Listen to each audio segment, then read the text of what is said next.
akan bahas bersama dua narasumber saya melalui sambungan Zoom. Selamat pagi Mbak Fauzia Cempaka Timur, peneliti senior Indo-Pacific Strategic Intelligence, dan juga Mas Julius Purwadi, pakar HI dari Universitas Parahyangan. Apa kabar Mas dan Mbak, masih semangat, sehat? Selamat pagi Mbak Tata. Selamat pagi, masih semangat Mbak Tata. Baik, terima kasih Mbak Cempaka dan juga Mas Julius sudah menyempatkan untuk waktunya. Pertama-tama saya ingin tanya dulu, jadi sebenarnya Iran dan juga Amerika Serikat ini apakah benar-benar sudah berdamai atau situasi semacam apa yang sedang terjadi di antara kedua negara ini padahal sudah melakukan tanda tangan kesepakatan begitu. Silakan Mbak Cempaka terlebih dahulu. Terima kasih Mbak Tata, senang sekali membahas poin ini, tetapi memang kita lihat bagaimana perdamaian yang beberapa hari lalu atau pekan lalu kita lihat di Bergenstock, Swiss begitu ya, yang dicapai oleh dalam konteks ini Iran dan Amerika Serikat memang sangat rapuh begitu ya Mbak ya, karena saya lihat ada 3 hal setidaknya yang masih menjadi ganjalan dalam poin progres perdamaian Amerika Serikat dan Iran ini. Meskipun kita tentu lihat bagaimana perang ini sudah mulai menunjukkan titik terang dari beberapa hari yang lalu sudah ada sekitar 1.500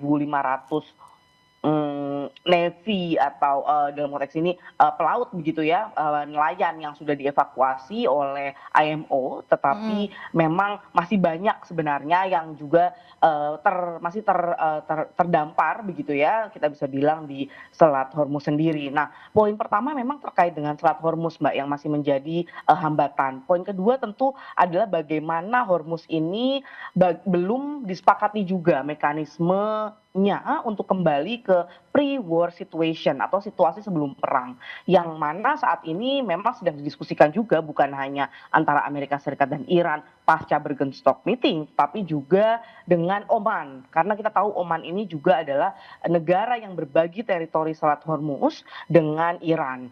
Nah, ini ada 2 poin yang menurut saya masih menjadi poin negosiasi di antara. Nah, bagi Amerika Serikat sendiri tentu poin yang lebih panjang didiskusikan dalam waktu 60 hari adalah terkait dengan nuklir, di mana poin terkait nuklir ini juga masih menjadi tarik menarik secara narasi ya Mbak ya. Mungkin kalau kita lihat sebenarnya secara tertulis apa yang disepakati sudah jelas sebenarnya antara Amerika Serikat dan Iran, namun secara narasi masih banyak perbedaan-perbedaan. Contohnya statement dari Amerika Serikat yang menyatakan akan adanya pengawas khusus di Iran kembali dari IAEA, Badan Nuklir Internasional, Atomic Agency Internasional, tapi di sisi lain dari Iran sendiri menyatakan bahwa belum waktunya bicara tentang masuknya pengawasan kembali dari IAEA. Jadi menurut saya Mbak ini memang ada poin-poin yang meskipun kita lihat sudah ada 14 poin yang disepakati kedua belah pihak, lalu masih sudah disepakati 60 hari untuk nantinya didiskusikan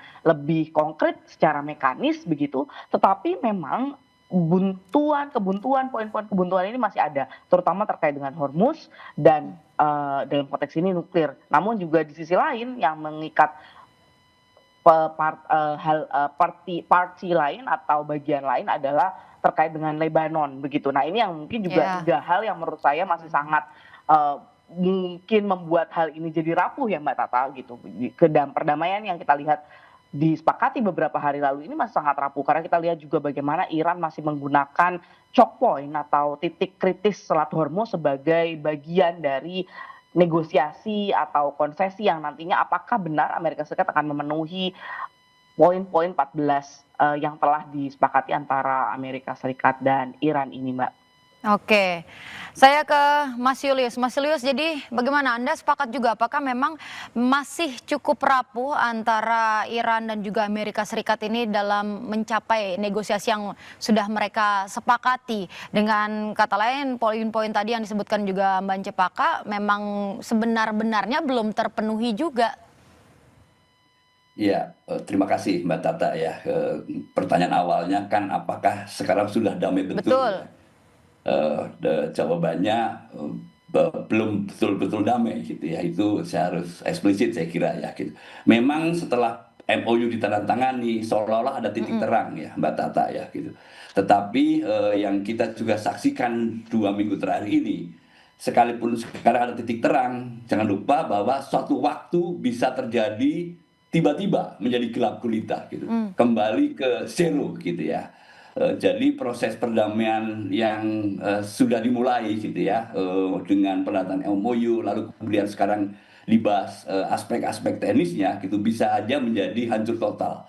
Nah, Oke. saya melihat bahwa gitu sekalipun perundingan hal-hal teknis sedang berlangsung di Birkenstock, Swiss, Ya. tetapi kenapa saya menyebut belum damai betul? Karena tentara-tentara Iran gitu maupun tentara-tentara Amerika Serikat belum sepenuhnya meletakkan senjata, atau bahkan mereka tetap memegang bedil gitu, pelatuknya jarinya di pelatuk gitu.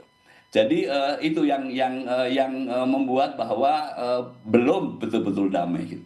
Rapuh ya gitu, masih banyak isu-isu yang akan menjadi alot untuk dinegosiasikan. Saya kira sangat jelas gitu. Yang sekarang sedang dibahas kan hal-hal yang pertama gitu ya, progresnya misalnya terkait dengan sepakat 60 hari nanti harus menghasilkan kesepakatan untuk perdamaian yang jangka panjang, yang Mbak Tata sebut perdamaian yang betul-betul damai gitu ya, di mana tentara benar-benar meletakkan senjata, simple gitu, 60 hari, dan itu bisa diperpanjang. Kelihatannya 60 hari itu panjang ya gitu. Ya. Itu panjang kalau dilihat menit gitu ya, detik itu panjang. Sampai Tapi kalau 18 kita Agustus lihat, ya Mas ya. ya, kalau kita lihat isu-isunya gitu, itu bisa jadi terlalu pendek, Oke. menjadi terlalu pendek. Terutama nanti kalau sudah menyentuh isu nuklir ya, pengembangan pengayaan uranium gitu, termasuk penghentian pengembangan kapasitas pengayaan uranium Iran gitu, atau suspensinya gitu, termasuk nanti inspeksinya siapa, kapan diinspeksi, diinspeksi ini kan cukup alot ya, Ya. Mbak Tata gitu. Saya sepakat dengan istilah rapuh ya, karena masih ada isu-isu yang membuat mungkin negosiasi ini perlu lebih dari 60 hari. Oke, yang juga menarik terkait dengan kapal berbendera Singapura begitu yang ditembak Mas Julius, apa namanya, dari Amerika Serikat menyatakan kalau misalnya itu adalah serangan dari Iran begitu. Namun ternyata memang belum ada pernyataan resmi dari Iran itu sendiri. Nah, di tengah situasi ini kenapa harus dari yang berbendera Singapura yang menjadi sasaran, Mas Julius, menurut Anda? Ya, ini kan saya lagi menjadi salah satu bukti bahwa belum betul-betul damai ya, Mbak Tata. Belum. Bahwa tentara-tentara Iran masih memegang senjata gitu ya, rudal, menguasai drone mereka gitu, Ya. dan tahu kapan harus dilepaskan drone itu gitu. Nah, terkait dengan penembakan kapal komersial Ever Lovely yang berbendera Singapura gitu, yang dimiliki sebetulnya oleh Taiwan, itu membuktikan bahwa ini ada ujian berat ya, ujian berat pertama saya kira dalam 2 minggu masa perundingan, dan itu berpotensi mengancam kehancuran total proses perundingan teknis yang sekarang sedang berlangsung. Nah, pertanyaan kenapa harus berbendera Singapura? Jangan lupa bahwa IRGC sangat hati-hati itu saja ketika dia meluncurkan drone-nya menyasar kapal komersial, termasuk juga kapal tanker ya, dan kapal kargo gitu, sangat hati-hati. Nah, sekalipun tidak ada pernyataan resmi gitu ya dari pihak IRGC gitu, Betul. tetapi ada indikasi gitu yang kita bisa baca bahwa ada kesalahan yang dilakukan oleh kapal berbendera Singapura ini. Nah, kalau kita pahami konteksnya kan, konteksnya ada perjanjian antara Amerika Serikat dan Iran yang dikemas dalam MOU, dan ada butir kelima yang menyebut bahwa Iran bertanggung jawab untuk menjamin keselamatan kapal-kapal yang lewat Selat Hormuz. Itu kan konteksnya. Tetapi buat Iran konteks itu juga menjadi spesifik ketika misalnya kapal-kapal yang dijamin keselamatannya hanyalah yang melalui rute yang ditentukan oleh Iran. Oh. Rute itu adalah yang disebut dengan rute utara, yaitu dekat dengan pantai Iran. Nah, kapal berbendera Singapura ini itu melewati jalur selatan yang dekat dengan Oman. Dan buat Iran ini menyalahi aturan. Atau mungkin sesimpel bahwa di luar rute yang sudah ditetapkan oleh Iran itu tidak dijamin keselamatan pelayarannya. Jadi sah gitu. Kalau ada kapal yang melanggar otoritas dan ketetapan yang ditetapkan otoritas oleh Iran gitu akan dijatuhi ya tadi ya gitu drone. Tapi saya melihat sebetulnya Iran juga mengukur ya drone-nya gitu. Jadi memang tidak hancur total ya Ya. kapal itu gitu. Gitu. Tapi Dan poinnya adalah yang penting kenapa kapal berbendera bendera Singapura karena tadi ya melewati jalur yang tidak ditetapkan oleh Iran tapi sekaligus juga tidak berkoordinasi gitu dengan IRGC yang itu kan dikendaki oleh Iran ya ya. termasuk di dalam MOU ya kira-kira dan itu semua orang paham gitu. Dan sekaligus kapal ini juga sebetulnya bukan di bawah koordinasi Badan PBB IMO tadi ya yang membantu kapal-kapal untuk lewat yang tadi sempat disebut dengan konsep evakuasi Ya. kapal-kapal dari Teluk Persia untuk melewati eh, Selat Hormuz gitu. Nah itu disebutnya mandiri ya, melintas secara mandiri gitu. Lagi ini ada alasan yang lain gitu bahwa satu kemudian tidak berkoordinasi dengan Badan PBB, yang kedua mandiri, yang paling penting itu saja adalah dia di luar jalur rute gitu yang sudah ditetapkan oleh IRGC, zona aman untuk melintasi Selat Hormuz. Oke, kalau Mbak Cempaka Anda melihatnya bagaimana? Apakah ini murni memang kapal yang berbendera Singapura melakukan kesalahan dengan melewati jalur yang tidak semestinya, atau apakah ada mungkin pesan tersirat begitu yang ingin diberikan dengan adanya penyerangan terhadap kapal Singapura di tengah situasi ini, Mbak Cempaka? Iya, Mbak Tata kalau kita lihat memang secara geografis begitu ya, kalau dilihat pemetaannya Selat Hormuz ini kan memang terbagi menjadi dua begitu ya, overlapping teritori, ada teritori yang bertumpuk antara Oman dan juga dalam konteks ini Iran. Nah, dari koridor tadi salah satu yang disampaikan misalnya koridor selatan yang dilewati Ya. oleh Ever Lovely ini sebenarnya memang lebih dekat pada teritorinya Oman yang disebut dengan koridor selatan. Sedangkan di koridor utara yang lebih dekat dengan Iran ini disebut dengan koridor utara yang dikuasai atau biasanya dikontrol oleh IRGC Sepah Navy. Nah, mungkin kita ketahui dulu bahwa di dalam Badan Angkatan Lautnya Iran sendiri memang terbagi dua, Mbak. Ada yang IRGC Navy dan juga ada yang Angkatan Laut biasa begitu ya. Nah, jadi dalam konteks ini kita bicara tentang IRGC Navy yang sering disebut sebagai Sepah Navy. Sedangkan kalau kita tadi bicara bahwa salah satu MOU sebenarnya yang diinginkan oleh Amerika Serikat dan Iran dan dalam konteks ini Amerika Serikat adalah bahwa agar dua koridor ini kembali ke kondisi normal sebelum perang begitu, yang artinya melewati koridor selatan maupun koridor utara. Koridor selatan tadi berlebih pada kontrol atau koordinasinya Oman dan juga IMO serta UKMTO atau organisasi dari Inggris begitu ya, angkatan laut yang lebih berkoordinasi dengan angkatan lautnya Inggris ini sama-sama aman begitu, Mbak. Jadi konsep yang diinginkan pasca negosiasi sebenarnya adalah ketika kedua koridor ini sama-sama aman. Jalur ini baik yang selatan maupun yang utara ini sama-sama aman. Namun kejadian ini menunjukkan Ever Lovely ini menunjukkan bahwa ternyata memang belum aman begitu ya, belum bisa kembali ke kondisi awal di mana dua jalur ini sama-sama bisa dipakai. Ya. Begitu, Mbak. Jadi ini menunjukkan bagaimana bahwa yang Iran lakukan sebenarnya juga bukan sea control atau kontrol laut, tapi sebenarnya lebih ke sea denial, menunjukkan bahwa jika tidak mengikuti certain atau beberapa peraturan yang ditentukan oleh Iran, misalnya melewati wilayah tertentu atau jalur tertentu, maka dia menunjukkan kekuatan begitu ya. Dalam mungkin kita lihat salah satu statement yang disampaikan Trump setengah jam yang lalu melalui tweet Truth Socialnya misalnya begitu ya, menyatakan bahwa informasi dari tweet Trump menunjukkan bahwa yang dilakukan pelepasan 4 drone oleh IRGC begitu. Jadi ada pelepasan 4 drone namun yang mengenai proyektil yang mengenai ke badan kapal Ever Lovely itu 1 begitu, dengan 3-nya ini lewat begitu ya, tidak terkena badan. Nah, ini salah satu tweetnya Trump yang menunjukkan dia pun memahami bahwa ada bentuk dan satu statement yang cukup keras menurut saya dari tweetnya Trump, karena kalau kita lihat beberapa pola low intensity konflik atau konflik intensitas rendah sebenarnya sudah menjadi hal yang sering terjadi begitu ya pasca gencatan senjata yang dilakukan oleh Amerika Serikat dan Iran di 8 April yang lalu. Jadi kita lihat bagaimana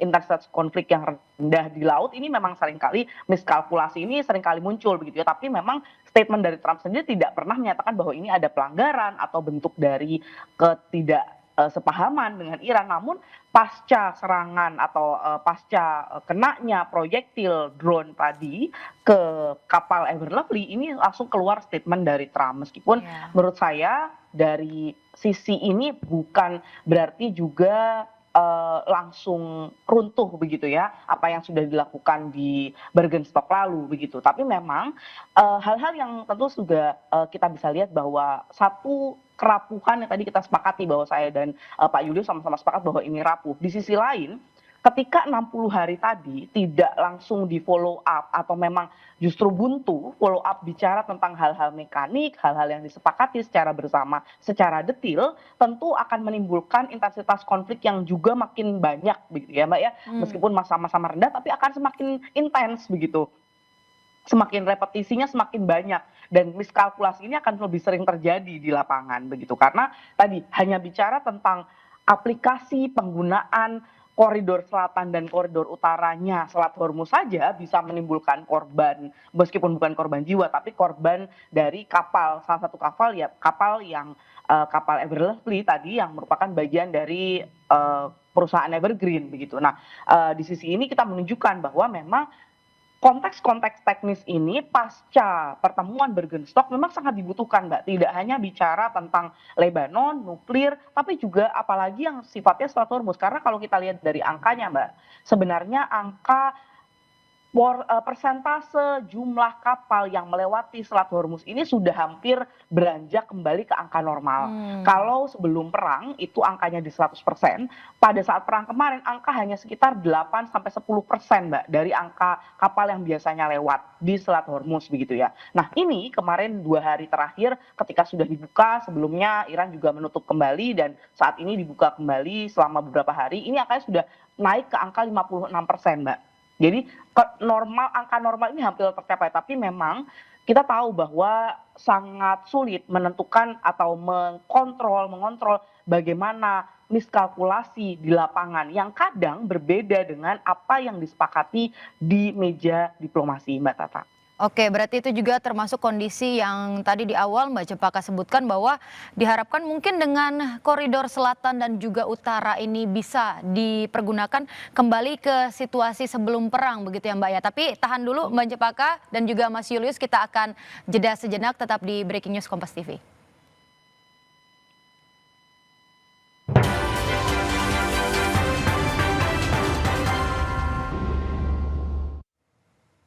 Masih bersama saya Tata Nova Siliana, saudara, di Breaking News Kompas TV, dan kita akan kembali untuk menyambung dialog kita bersama kedua narasumber saya, ada Mbak Cempaka dan juga Mas Julius. Mbak Cempaka, tadi sebelum jeda kita sempat membahas terkait koridor selatan dan juga utara. Apakah ini yang Mbak Cempaka sebutkan bahwa situasi sebelum perang diharapkan bisa kembali terjadi seperti itu? Betul Mbak, jadi salah satu harapan yang memang juga tercantum dalam poin kesepakatan antara Amerika Serikat dan Iran adalah bahwa untuk kembali ke poin awal begitu ya terkait dengan Selat Hormuz ini, di mana adanya jaminan keamanan dari Iran sendiri untuk posisi kapal yang melewati Selat Hormuz. Dan kita juga lihat sebenarnya memang IMO sendiri, lembaga PBB, badan PBB yang mengurusi tentang kapal dan juga maritim, ini juga berhasil mengevakuasi jumlah yang cukup besar begitu Mbak. Karena kita tahu bahwa perang yang terjadi selama 15 pekan ini bukan berarti mudah begitu ya, apalagi untuk nelayan dan juga untuk pelaut yang berada dan dalam tanda kutip terjebak di Selat Hormuz, tidak bisa keluar, tidak bisa masuk juga begitu, tidak bisa bergantian. Bahkan ada informasi dari Kepler, salah satu lembaga yang melaporkan bahwa selama perang 15 pekan ini ada sekitar 14 pelaut yang meninggal di dalam Selat Hormuz, bukan karena terserang tapi lebih dalam konteks adalah kekurangan makanan dan juga hidup yang tentu tidak pola yang tidak dapat kembali ke normal begitu ya, karena tentu dalam konteks peperangan. Nah di sisi lain Mbak, kita juga melihat bagaimana koridor selatan dan koridor utara ini sebenarnya adalah sudah diatur bahwa sesuai dengan UNCLOS yang memang keduanya ini seharusnya bisa dilewati begitu ya.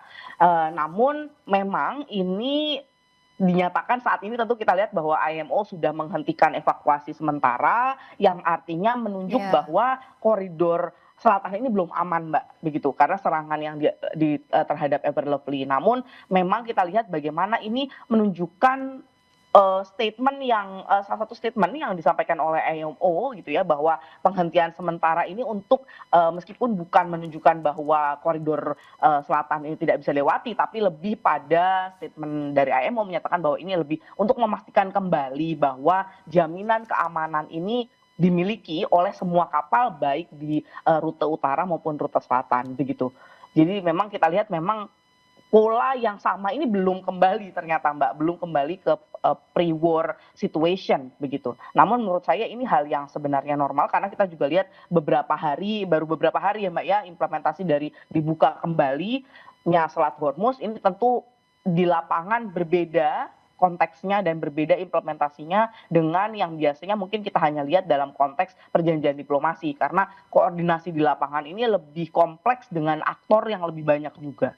Oke, baik saya kembali ke Mas Julius. Mas Julius, ini juga kita tahu kalau ditangguhkan ya sementara untuk evakuasi dari kapal-kapal itu. Apakah ini sebenarnya langkah yang tepat di tengah situasi seperti ini? Ya, langkah yang tepat Mbak Tata gitu. Hmm, Kalau kita perhitungkan risiko yang harus dihadapi oleh awak kapal, memilih untuk lewat, memaksa lewat, lalu dengan ancaman kena drone gitu ya, ya, atau balistik lebih keras lagi, pasti milihnya adalah tidak lewat gitu ya, dan tetap bersandar. Sekalipun mungkin mereka punya masalah terkait dengan pangan, minum gitu ya, kesehatan, obat gitu, sekalipun itu. Jadi dihadapin pada pilihan-pilihan yang sebetulnya sulit gitu. Tetapi resikonya akan lebih besar kalau mereka memaksakan untuk lewat. 600 kapal kira-kira yang sebetulnya direncanakan untuk dievakuasi dengan 11.000 awak kapal ya. Dan 11.000 itu cukup banyak ya, cukup besar jumlahnya betul. gitu. Jadi hemat saya itu adalah pilihan yang tepat Mbak Tata.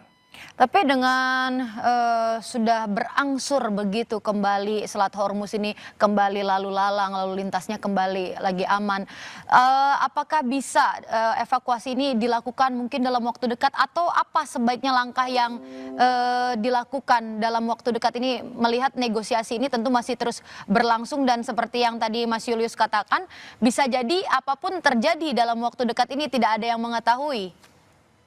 Iya, koordinasi dengan RGC itu saya kira Hmm, keharusan ya, kewajiban.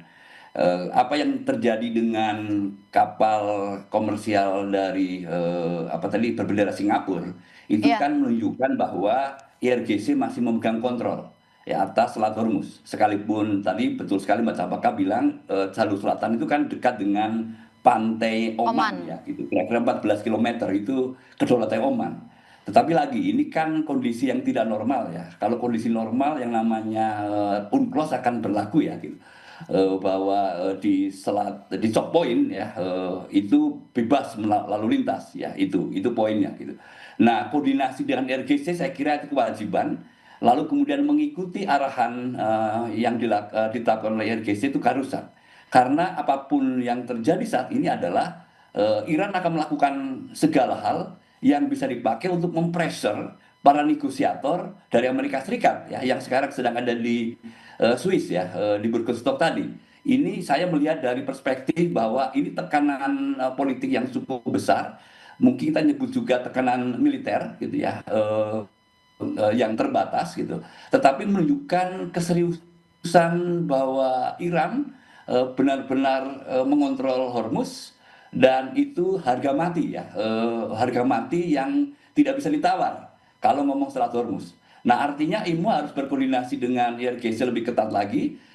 Selain mereka berkoordinasi dengan 600 kapal sekarang yang sedang ngantri ya, sedang berlabuh kira-kira melabuhkan jangkarnya, dipaksa melabuhkan jangkarnya gitu supaya bisa melewati Selat Hormuz, terutama koridor utara tadi ya dengan aman. Jadi ini yang menarik dari IMO sekarang adalah ada transformasi. Kalau kita kenal IMO dulu hanya bicara soal regulasi, tapi sekarang ada fungsi diplomatik. Nah ini dia fungsi diplomatik IMO ini harus dijalankan supaya 600 kapal yang sekarang masih menunggu untuk segera lewat itu sih ya, segera bisa segera melintasi Selat Hormuz. Itu saya kira yang pertama dan terutama Mbak Tata ya, koordinasi dengan Iran. Oke, koordinasi dengan IRGC, kemudian juga tentu tentu juga seperti yang tadi Mbak Cempaka katakan begitu ya, Iran juga masih tentu sangat melihat bagaimana situasi ini dan bisa saja mengambil langkah untuk melakukan mungkin kita bisa katakan penertiban begitu ya, karena kita ketahui dari kapal Singapura ini tidak ada korban jiwa begitu ya Mas Julius? Ya betul sekali. Dan nyatanya mereka lewat kan gitu, berhasil lewat dan sekarang kalau nggak salah udah di Samudra Hindia kalau nggak salah ya gitu, dan masih 6 hari lagi nyampe ke Singapura itu kira-kira gitu. Jadi tidak hancur total, tidak ada korban jiwa. Itu mungkin satu pertanda yang ingin ditunjukkan oleh Iran ada niat baik, sekaligus juga bahwa hati-hati ya kalau tidak berkoordinasi dengan IRGC, konsekuensinya sangat serius. Lalu kemudian termasuk juga kalau tidak menjadi bagian dari program evakuasinya IMO gitu ya, itu juga menjadi sangat serius. Tetapi dampaknya sangat signifikan ya Mbak ya gitu. Karena pada akhirnya kan pilihan untuk kapal-kapal yang sekarang ada di Teluk Persia gitu. Apakah mereka akan jalan sekarang gitu ya, melewati koridor utara atau tidak. Dan pilihan yang terjadi sekarang tadi Mbak Cempaka sudah betul sekali ya. Akhirnya mereka memilih berhati-hati ya, bersikap hati-hati. Daripada kena resiko yang sangat fatal, lebih baik menunda untuk melintasi Selat Hormuz. Jadi cukup efektif apa yang dilakukan oleh RGC dengan seolah-olah menyerang kapal komersial berbendera Singapura tadi gitu. Itu kan gertakan yang mengingatkan kapal-kapal yang hendak melintasi Selat Hormuz harus tetap menjadi istilahnya mitra lah ya, berkoordinasi dengan IRGC. Oke, Mbak Cempaka, kalau Anda melihatnya seperti apa, seberapa serius Iran akan mengambil langkah begitu dengan situasi ini? Kita juga tahu kalau memang dari awal Iran nampaknya seperti benar-benar apa ya kita bisa katakan berhati-hati begitu. Kita lihat dari awal tanggal 28 Februari saat pertama kali serangan terjadi dan lain-lain. Dan saat ini Iran sudah sampai menekan tanda tangan menyepakati bersama Amerika Serikat, namun terjadi lagi seperti ini nampaknya masih belum cukup kuat begitu kepercayaan Iran terhadap Amerika Serikat, Mbak Cempaka. Betul Mbak Tata. Jadi mungkin saya ingin menjelaskan sedikit bahwa terkait dengan implementasi strategi pertahanan di laut begitu ya Mbak ya, memang itu ada dua jenis. Yang pertama adalah tadi bicara tentang yang kita lihat saat ini dalam konteks Iran melakukan IRGC, melakukan pengiriman drone atau penyerangan dalam tanda kutip ke kapal Ever Lovely sebenarnya bukan merupakan sea control. Jadi dalam implementasi strategi pertahanan ada dua Mbak. Sea control artinya kontrol terhadap laut yang biasanya ditunjukkan ketika angkatan laut itu menguasai laut, yang artinya semua kapal boleh lewat kalau diizinkan. Itu yang pertama. Namun yang kedua ada sea denial yang artinya lebih sama seperti apa yang dilakukan Iran saat ini pada Ever Lovely. Artinya dia tidak menguasai laut karena memang tidak menguasai laut, karena kedua kita tahu Selat Hormuz ini terbagi dua begitu ya, milik Oman dan milik Iran. Jadi memang tidak sepenuhnya dikuasai oleh Iran. Namun ada satu yang dilakukan si denial ini, yaitu tujuannya adalah untuk memenangkan pengaruh di laut, yang artinya ketika kebermanfaatan strategi itu, kebermanfaatan maksud saya Selat Hormuz ini ada di dalam poin strateginya IRGC gitu. Jadi kita nggak bicara tentang sea control yang artinya dia menutup secara penuh begitu ya, seperti yang kita lihat beberapa waktu lalu, tapi lebih ke sea denial, menunjukkan kekuatan, menunjukkan pengaruh begitu dan kebermanfaatan yang hanya bisa dicapai ketika dia mengizinkan. Nah, ini sebenarnya bentuk dari strategi perang asimetris sendiri Mbak, bukan strategi perang konvensional. Kalau perang konvensional menggunakan kontrol laut tadi ya, sea control, sedangkan dalam konteks perang asimetris lebih banyak sea denial seperti yang dilakukan oleh Iran saat ini. Itu yang pertama Mbak. Nah, yang kedua, kita mungkin yang saya ingin sampaikan bahwa memang konteks Hormuz saat ini itu ketika dibedah begitu Mbak, banyak sekali aktor yang bukan hanya Iran dan Amerika Serikat saja, tapi juga ada Iran, Amerika Serikat, ada Oman begitu ya, yang memang berbagi teritori, dan IMO sebagai koordinator yang menyusun daftar kapal prioritas. Jadi yang menentukan kapal mana yang berangkat duluan, kapal mana yang boleh terevakuasi duluan itu memang bukan Iran dan Oman begitu, dan juga bukan Amerika Serikat tapi dari IMO. Nah, dari IMO sendiri yang memang akhirnya saat ini memutuskan untuk melakukan penangguhan, belum dilakukan terlebih dahulu penyelamatan atau evakuasi selanjutannya. Nah, ketika kita melihat bagaimana prosedur kapal ini ditentukan oleh IMO, memang sangat teknis ya Mbak ya, karena bicara tentang misalnya berapa lama sih kapal itu udah terjebak. Jadi Ya. lebih didahulukan ketika dia sudah lebih lama, bagaimana juga kondisi awak. Tadi kita lihat dari Pak Yudis menyatakan bagaimana mereka pangannya, bagaimana kesehatan, ini juga ditentukan oleh IMO Mbak. Nah, ketika saat ini IMO menangguhkan, otomatis ada urgensi kemanusiaan yang juga perlu dipertimbangkan begitu ya. Jadi meskipun Iran memang memiliki sea denial, implementasi strategi sea denial, namun juga ketika kita bicara tentang urgensi kemanusiaan ini menjadi akan memberikan dampak pada narasi yang selama ini mungkin kita lihat secara narasi Iran ini masih menjadi pemenangnya begitu ya, memiliki konsensus lebih tinggi, memiliki sudut pandang yang secara internasional ini dikuasai begitu ya secara narasi begitu. Namun dan keberpihakan global pun terhadap Iran begitu. Namun ketika dalam konteks ini sudah ditandatangani kesepakatan lalu implementasi, sedangkan Iran melakukan sea denial, menurut saya akan kontraproduktif pada proses perdamaian ke depan. Karena memang di sisi ini tidak hanya IRGC yang perlu dilakukan koordinasi, tapi juga ada pihak-pihak tadi, ada IMO, Oman, dari pihak Amerika Serikat sendiri yang masih melakukan pengawasan militer begitu ya, meskipun sudah tidak melakukan blokade. Nah, ini tentu poin-poin yang menurut saya sebenarnya karena banyaknya aktor yang terlibat, akan banyak juga Mbak tadi kerapuhan Ya. yang mungkin muncul dari terutama poin terkait Selat Hormuz ini Mbak Tata.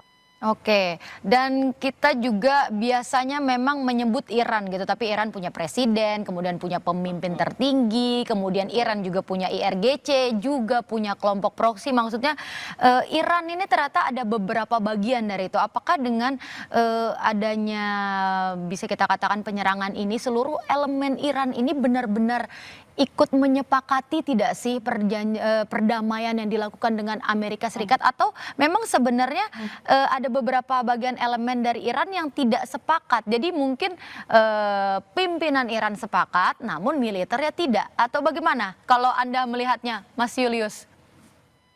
Ya, biasa ya, setiap negara itu kan banyak faksi ya, Ya, dengan cara pandang yang berbeda-beda, dengan pilihan yang berbeda-beda. Yang kita kenal kalau di Iran itu kan anti-IRGC yang garis keras gitu ya, dengan cara-cara tekanan militer yang cukup kuat gitu, dengan pemimpin-pemimpin politik yang direpresentasikan oleh presiden, lalu kemudian parlemen, itu betul. kira-kira ya. Gitu. Lalu muncul rumor bahwa siapa yang dekat dengan IRGC itu yang akan menjadi tulang punggung dalam proses negosiasi, itu kita kan tahu gitu. Lalu juga muncul spekulasi menyebut bahwa penembakan atas kapal komersial berbendera Singapura itu kan sikap dari garis kerasnya IRGC.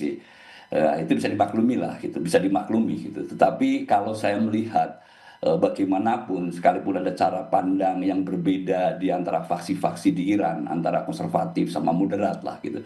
Moderat itu kurang lebih presidennya itu cara pandangnya ya, harus melunak kalau mau bersepakat dengan Amerika Serikat, tidak bisa serta merta memegang teguh prinsip-prinsip seperti misalnya pengayaan uranium harus dilanjutkan misalnya gitu. Itu kan cara pandang radikal ya yang dikritik oleh moderat. Itu saya kira benar apa adanya ya. Kita juga pernah mendengar antara rumor atau fakta ya bahwa Pezeskian presiden Iran mau mundur gara-gara cara pandang yang berbeda gitu. Ini dinamika yang terjadi, saya kira wajar Mbak ya. Tetapi apa yang terjadi secara keseluruhan gitu, holistik gitu, kita kan menemukan bahwa nyatanya sekarang satu suara gitu ya, MOU ditandatangani dan kita paham bahwa Mutabak Khamenei itu bersepakat atau betul gitu Ya. bersepakat. Lalu kemudian dari kesepakatan prinsip yang sudah ditandatangani dituangkan dalam MOU gitu. Lalu kemudian sekarang hal-hal yang teknis ya. Dan bisa jadi gitu ya, cara pandang yang berbeda di antara faksi-faksi di Iran berpengaruh gitu terhadap proses nanti negosiasi. Nah, menurut saya itu cukup menarik ya, sekalipun ada faksi-faksi, tetapi Iran ada yang kita sebut dengan seni untuk concert namanya ya, gitu. Berbeda-beda gitu ya, instrumennya gitu ya. Tetapi iramanya menarik gitu. Kalau dimainkan nanti ya, dimainkan dan ini sedang dimainkan oleh Iran gitu ya, di Burgenstock ya gitu. Mulai diskusi terkait dengan Selat Hormuz gitu. Selat Hormuz dibuka, nanti kemudian sanksi ekonomi dibuka, gitu kan. Semua faksi sepakat lah ya gitu, bahwa Iran butuh finansial, sumber-sumber finansial gitu.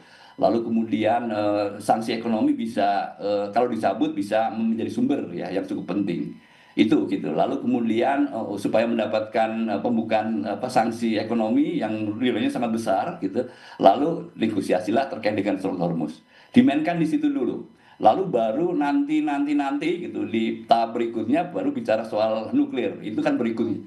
Jadi semua pihak gitu ya, baik kepala ketua parlemennya gitu ya, lalu kemudian menteri luar negerinya, lalu kemudian tim negosiator teknisnya, itu saya kira satu suara ya ketika bicara soal step-stepnya gitu, poin-poinnya Ya. yang dilakukan, yang harus dilakukan. Kalau kita lihat 14 butir itu yang pertama kan terkait dengan jaminan keamanan regional ya, termasuk Lebanon. Saya kira ini semua faksi sepakat ya. Semua faksi sepakat apapun cara pandang yang berbeda. Lalu yang kedua menarik ya terkait dengan pengakuan kedaulatan Iran. Ini kan sering disebut selama 49 tahun sejak 79 Amerika Serikat seolah tidak melihat kedaulatan Iran. Saya kira garis keras maupun garis moderat melihat ini yang harus gitu ya diperoleh, dan itu menang saya kira ya. Ada statement bahwa Amerika Serikat menghormati kedaulatan Iran termasuk integritas teritorial dan bersepakat untuk tidak mencapai urusan satu sama lain. Ini gitu ya, menjadi bagian yang sangat penting, siapapun faksinya. Saya melihat ada irama yang sangat cantik, yang kedengarannya sangat merdu ya gitu, yang dimainkan oleh mereka gitu. Baru kita nanti ngelihat di tahap-tahap yang berikutnya baru bicara soal uranium. Nah, terkait uranium memang ada pandangan yang garis keras, ada moderat ya terkait dengan ini gitu. Apakah sepakat untuk menunda gitu pengembangan kapasitas pengayaan uraniumnya gitu untuk jangka waktu yang dimiliki Amerika Serikat, dikehendaki oleh Amerika Serikat gitu itu nantinya. Nah, atau gitu ya, tetap ngotot gitu bahwa ya hak negara untuk mengembangkan nuklir gitu, mengembangkan uranium untuk tujuan sipil. Itu kan ada beda pandangan ya gitu. Tetapi justru mungkin karena alasan-alasan di dalam domestik yang ada cara pandang yang berbeda, Ya. ini nanti dibicarakan berikutnya. Itu Mbak Tata ya. Jadi wajar ya pandangan saya kalau ada faksi-faksi yang beragam gitu ya. Tapi pada akhirnya kan mereka ketika duduk di meja perundingan akan mencerminkan satu suara ya. Itu menurut saya bagian yang sangat penting dalam proses negosiasi.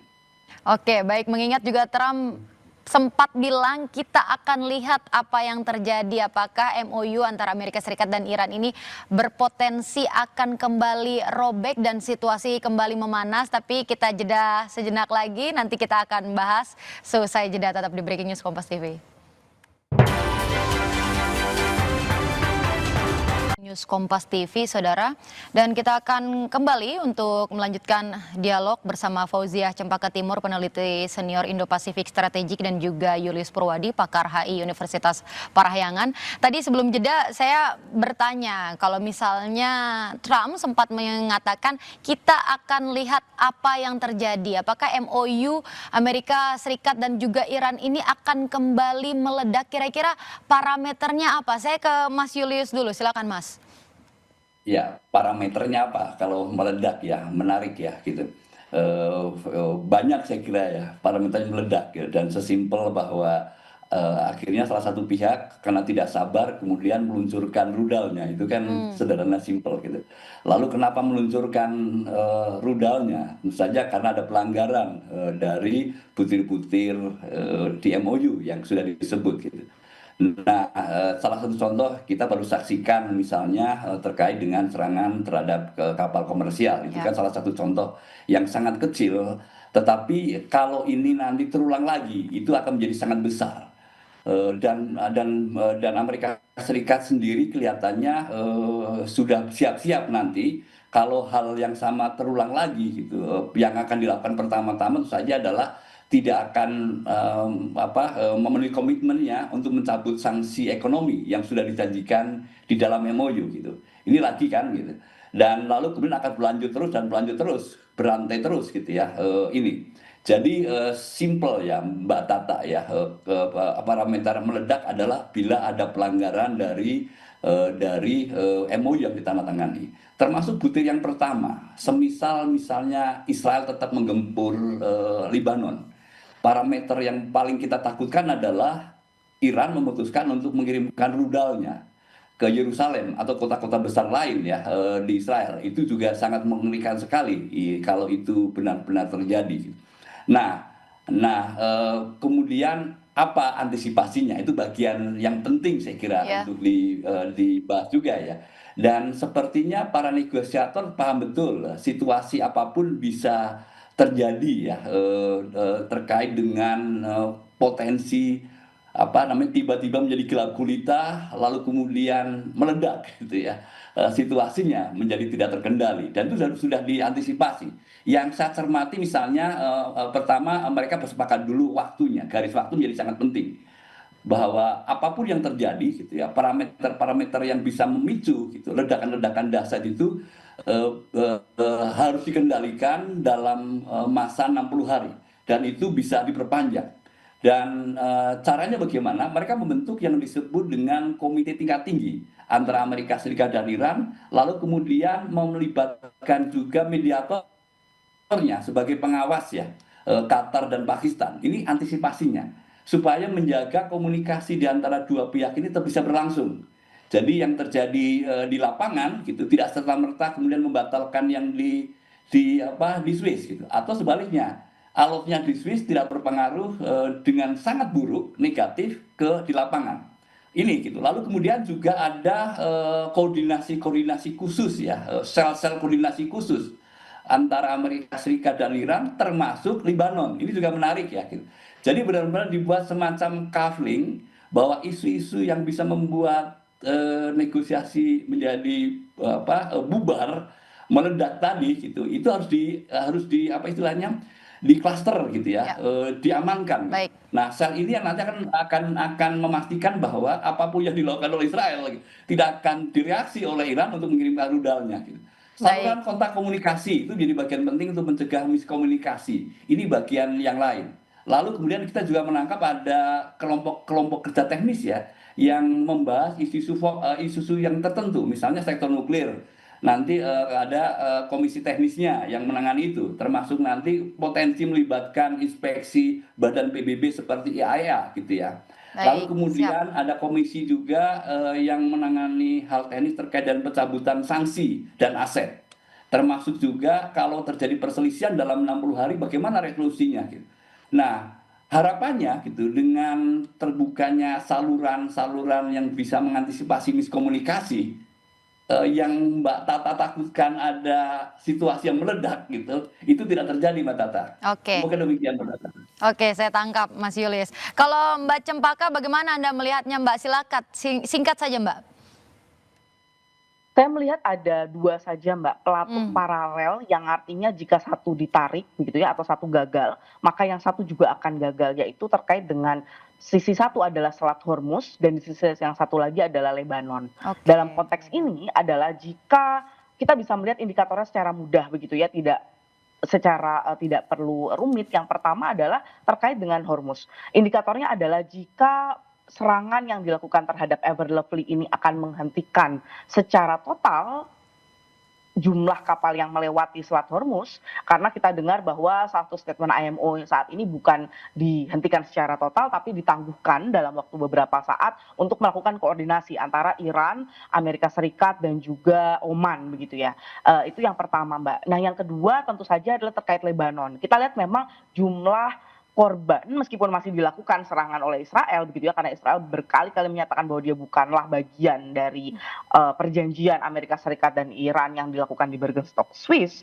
Nah ini kita lihat bagaimana jika serangan ini masih dilakukan namun korban ini berkurang secara drastis, atau bahkan serangan ini yang dilakukan oleh Israel ini misalnya bukan dalam konteks yang sifatnya destruktif secara total seperti yang kita lihat beberapa pekan yang lalu, meskipun sudah dalam kondisi gencatan senjata antara Lebanon dan Israel, namun serangan masih sangat masif begitu ya. Namun satu yang memang menjadi hasil dari Bergenstock Swiss kemarin adalah bahwa Rubio menyatakan bahwa memang Israel ini akan menahan diri, jadi mengubah posturnya di Lebanon atau pendekatannya yang sebelumnya sifatnya ofensif ini saat ini paling tidak defensif. Artinya dia harus memiliki justifikasi yang nyata jika ingin melakukan serangan balasan terhadap Hezbollah. Jadi ini adalah statement yang dinyatakan oleh Rubio begitu ya, ketika pasca kembalinya G Defense dari Bergenstock Swiss. Nah ini sebenarnya yang bisa kita pegang begitu, meskipun tidak ada statement dari Israel untuk menahan diri untuk tidak menyerang secara lebih lanjut, tapi jumlah serangan ini tentu kita lihat sebenarnya berkurang begitu. Dibandingkan beberapa pekan meskipun dalam kondisi gencatan senjata antara Lebanon dan Israel. Jadi ada dua pelatuk yang saya lihat Mbak yang sangat terhubung dan terkoneksi dan bisa menjadi indikator kita bersama apakah perjanjian ini runtuh begitu secara completely, secara total, atau memang ini berhasil akan menuju deeskalasi yang lebih permanen. Baik, terima kasih Mbak Fauzia Cempaka Timur, peneliti senior Indo-Pasifik Strategik, dan juga Mas Yulis Purwadi, pakar HI Unpar. Terima kasih, salam sehat selalu. Terima kasih sudah berbagi pandangan di Breaking News Kompas TV. Terima kasih Mbak Tata, selamat malam. Selamat pagi dan saudara, Breaking News Kompas TV kami akhiri. Terima kasih dan sampai jumpa.